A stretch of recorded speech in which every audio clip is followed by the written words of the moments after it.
Saya mungkin sudah menerangkan ya, beberapa waktu yang lalu. Kalau madhab Syafi'i, kita madhab Syafi'i mungkin sudah pernah saya terangkan, tapi tidak apa-apa kita ulangi lagi. Itu orang yang meninggalkan sholat kan masih dirinci, ditafsir. Ya, masih ingat ya, sudah kita terangkan ya. Kalau madhab Syafi'i hadirin, orang yang tidak sholat, tarikus sholat ditanya dulu, ditafsir. Ada perincian. Kamu kenapa tidak sholat? Kalau dia mengatakan, aku malas, sholat saya malas. Oke, dosa besar, tapi tidak sampai murtad, tidak sampai keluar dari Islam. Kedua, kalau ada orang tidak sholat, kita tanya, sampean kenapa tidak sholat? Wopo, mau sholat gak wajib. Nah, ini beda lagi sudah. Berarti dia menafikan, ya kan, menghilangkan kewajiban sholat. Padahal sholat hukumnya apa? Wajib, fardu.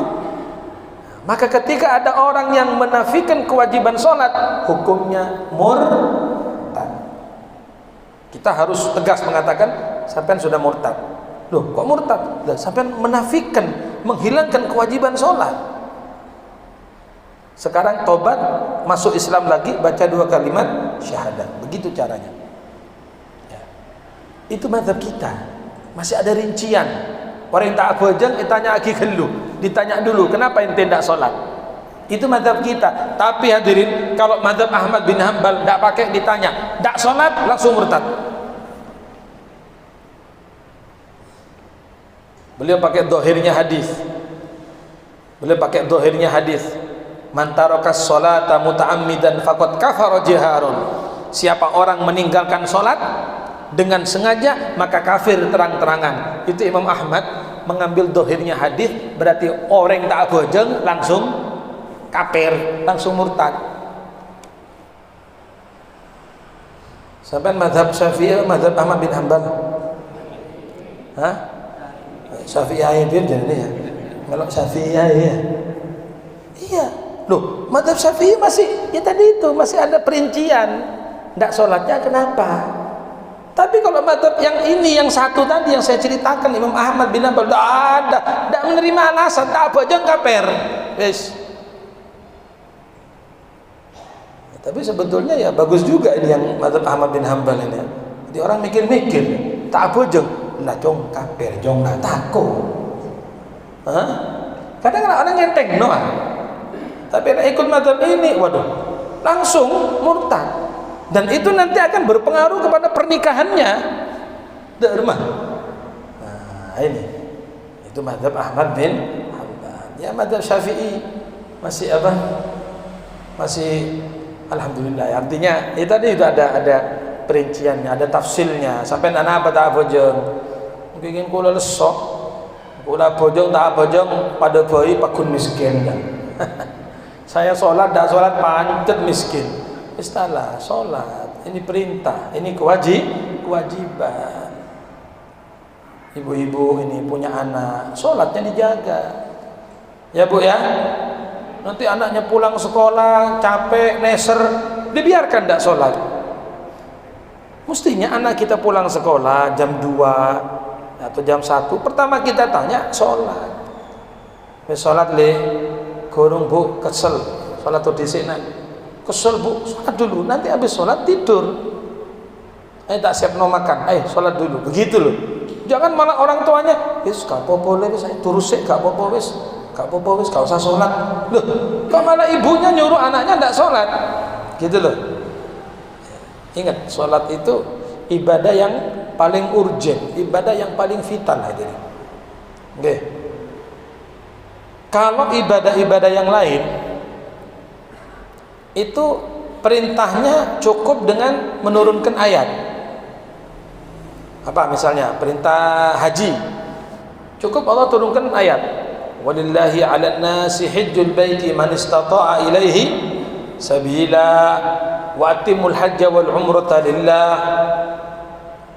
Allah turunkan perintah berpuasa, cukup ayat, ya ayyuhalladzina amanu kutiba alaikumus syiyam kama kutiba alal ladzina min qablikum la'allakum tattaqun. Ya. Tapi untuk perintah yang satu ini, yakni as-shalah, tidak cukup dengan turun ayat, tetapi Allah memanggil Nabi kita Muhammad melalui al-Isra wal Mi'raj. Kan sudah kita terangkan tuh kemarin acara Isra Mi'raj, bahwa di antara hasil Isra Mi'raj itu apa? Perintah sholat 5 waktu. Lu sampai ketemu langsung, apanggi langsung Kanjeng Nabi sareng Gusti Allah, lalu langsung mendapat perintah sholat. Kan berarti istimewa sholat itu. Satu-satunya amal ibadah yang perintahnya langsung bertemu antara Nabi dengan Allah, ya sholat. Paham Pak? Menunjukkan betapa pentingnya sholat. Yes, itu aja. Nah, jadi Anda bisa mikir kan, oh iya ya, kalau ibadah yang lain cukup turun ayat selesai, tapi sholat enggak, sampai dipanggil Nabi Muhammad, dipanggil bertemu langsung sama Allah, dapat perintah langsung dari Allah. Berarti ini bukan main-main. Makanya Al-Habib Abdullah Al-Haddad ketika beliau menerangkan tentang keutamaan sholat, urgennya sholat, itu beliau menggambarkan sholat itu kalau di dalam tubuh kita ini ibaratnya kepala. Ya. Ngapunten, orang tidak punya tangan itu bisa hidup. Ya, gini apa gini? Sampai pernah nggak ngelihat orang tidak punya tangan, tangannya putul gitu? Beda gitu, kan beda gitu. Tapi kan hidup. Malah ada orang tidak punya tangan, tidak punya kaki. Ngapunten, maaf ya, artinya cacat gitu loh. Lahir tangannya tidak ada, kakinya tidak ada. Hidup apa enggak? Hidup, bisa hidup. Tanpa membedo orang, ajalan, tadok cetak ke tinapa. Kalau ada orang di depan kita jalan, ada tangan, ada kaki, tapi tidak punya kepala, bagaimana gitu? Hah? Setan. Loh, kan tidak mungkin, tidak hidup lah. Nah, itulah sholat. Jadi sholat ini kepala kita ini. Tangan, kaki ini ya ibaratnya ibadah yang lain lah. Ya, apa puasa, zakat gitu ya. Tapi kepala ini as-sholah. Sholat ini kepala. Jadi kalau pakai istilah yang lain, orang tidak sholat itu berarti badan tidak punya kepala, alias mati. Nah, jadi gini aja Pak, kalau ada orang tidak sholat sampai panggil, Jong, sini Jong, apa? Sini, ayo kini turu. Loh, kayak apa? Tak sholati. Ayo kini turu. Usolli ala hadal mayit.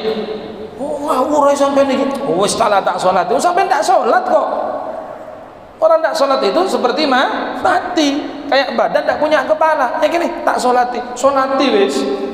Oh, yuk sholat. Lah, makanya sholat tuh. Nah, jadi kalau ada orang tak sholat, sampai apa? Sholati. Misalnya ada orang tidur, tak sholat duhur, sampai langsung wis depannya itu, sing banter, usolli ala hadal mayit. Allahu Akbar, lah kaget. Ngawur sampai nih. Dan sampai enggak sholat kok. Enggak sholat itu seperti orang mati. Yo sholat lah. Makanya ayo bangun, wudu, sholat. Nah, gitu hadirin ya. Jadi saking pentingnya ibadah sholat, seperti kepala di dalam tubuh kita. Sekali lagi, jangan meremehkan sholat 5 waktu. Karena banyak sekali orang yang matinya su'ul khatimah karena meremehkan sholat wajib. Na'udzubillah. Mudah-mudahan Allah subhanahu wa ta'ala memanjangkan umur kita dalam keadaan sehat walafiat.